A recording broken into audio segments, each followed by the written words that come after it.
Bonjour tout le monde, je m'appelle Yannick Rasco, je suis le directeur général de l'ACEPS, donc j'espère que vous allez bien.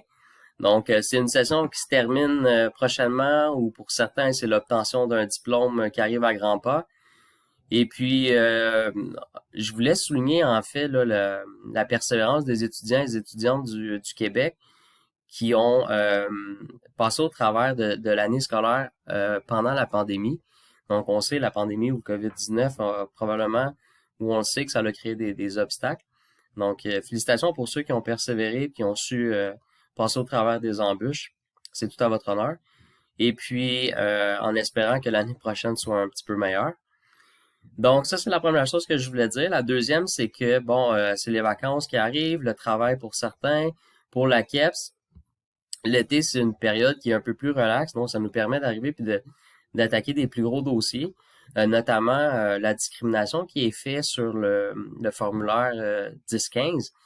Donc, je vais vous expliquer un peu c'est quoi ce formulaire-là.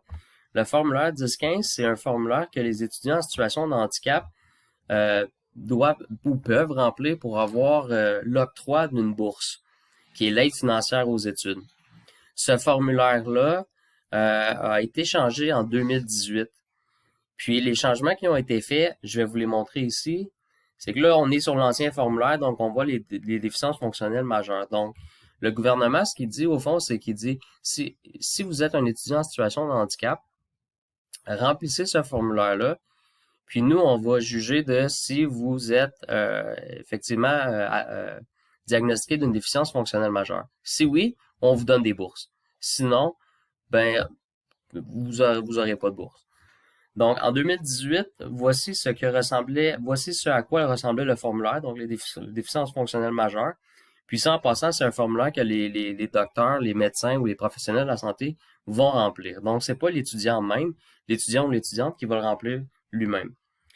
Donc, la grosse différence, c'est que on avait une section qui était la section autre.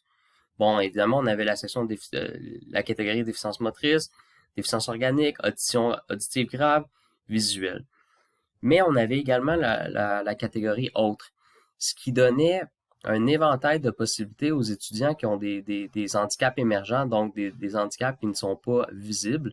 Je pense justement à la grande famille des 10, là, DYS, donc les dyslexies, dysphasies, dysorthographies, dyscalculies, et puis j'en passe. Mais également pour les personnes qui sont atteintes ou les personnes autistes, par exemple, ou les personnes qui ont un TDAH. Euh, donc, cette catégorie autre permettait à ces étudiants-là d'arriver puis de cocher oui.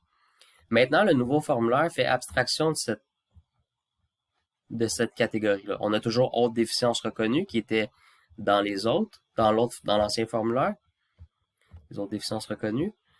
Mais nous n'avions, là maintenant, c'est ça, on a plus la déficience, excusez-moi, la catégorie autre.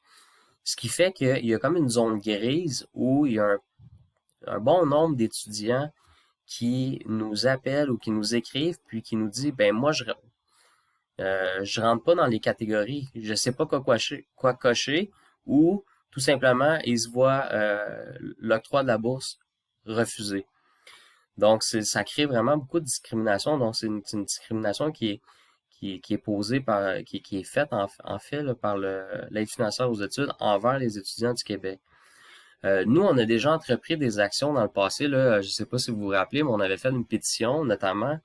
On avait fait, euh, on avait fait des actions, on avait fait des communiqués, on avait posé on avait posé une question à l'Assemblée nationale qui n'a pas été répondue. Puis là, cet été, on veut reprendre le dossier, mais avec un peu plus d'ardeur. Fait qu'on aimerait avoir un bon dossier solide, aller rencontrer le gouvernement, puis voir avec eux qu'est-ce qui serait possible de faire pour ouvrir justement ce formulaire-là pour enlever la discrimination en réalité. Donc, si vous êtes un étudiant qui a vu un refus, qui a été refusé de l'aide financière aux études, écrivez-nous ou restez à l'affût des prochaines communications sur notre site internet. Là, on va envoyer des formulaires puis d'autres communiqués. Ou si vous connaissez quelqu'un, nous, l'objectif, en fait, c'est d'étoffer notre dossier de cas qui s'est vraiment passé, des cas réels, pour qu'on puisse arriver puis montrer la situation au gouvernement. La situation que ça crée, le retrait de cette zone, de cette catégorie autre-là. Donc, n'hésitez pas à communiquer avec nous si vous avez des questions ou si vous avez des commentaires. Toute opinion est la bienvenue. Donc, je vous invite à garder contact avec nous, à rester à l'affût. Puis, je vous remercie encore une fois. Au revoir.